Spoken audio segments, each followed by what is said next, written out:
Ligtas nang naibalik sa Pilipinas ang 3 Pilipinong nagpasaklolo sa isang Cambodian scam hub dahil binubugbog ng mga employer. Nakatutok si John Consulta. Hirapan na po kami sa araw-araw. Nang matanggap ang bidyong ipinadala sa GMA Integrated News ng mga Pilipinong nagpapasaklolo dahil binugbog umano sa isang scam hub sa Cambodia, agad nakipag-ugnayan ng NBI sa Interpol at sa Interagency Council Against Trafficking o IACAT. 4 na NBI agents ang nagtungo sa Cambodia at sumundo sa 3 Pilipino na nakatakas at nasa isang safe house. Hinahunting pa rin kasi sila ng mga tinakasang employer na naglaan pa ng reward sa makapagtuturo sa kanila. Kahapon ay nagbalik na sila sa Pilipinas. Ito na nga mga kapuso, nasa aking likuran, itong mga kababayan natin na in-assist ng National Bureau of Investigation para makalabas ng bansang Cambodia at makauwi na rito sa Pilipinas. Lumalabas sa issue na impormasyon na sila ay ipinuslit sa backdoor ng ating bansa.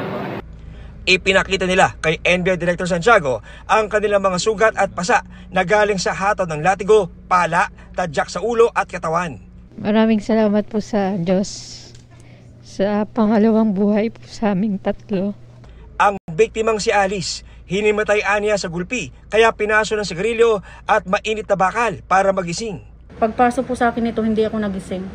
Kasi akala nila patay na ako. Tapos dito po ako nagising na pangalawang paso po ng bakal. Kasi sobrang init na po niya. Pagkagising ko po, bigla pong nagtawanan po yung mga Chinese. Tinawanan po Opo, kayo? tinawan, tapos binugahan po ng usok ng sigarilyo. Para mailabas ng bansa ay idinaan umano sila sa Tawi-Tawi sakay ng maliit na bangka. Sa gitna ng laot ay inilipat sila sa mas malaking bangka na nagdala sa kanila sa Sabah. Sa Malaysia na umano tinataka ng departure stamp ang kanilang passport. Sa Malaysia ginawa yun.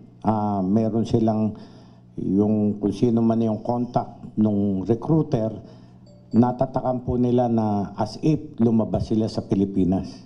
Sabi ng NBI, ni-recruit online ang 3 bilang customer service representative na may sahod na $1,000 kada buwan pero ginawang scammer. Huwag po kayong maakit sa offer na malaking sweldo. Sa kanila po $1,000 a month. So maniniwala lamang po kayo sa mga accredited recruitment agencies. Huwag po tayong magpaloko sa kanila. Mapapahamak lamang po kayo sa ibang bansa. Para sa GMA Integrated News, John Consulta, nakatutok 24 oras.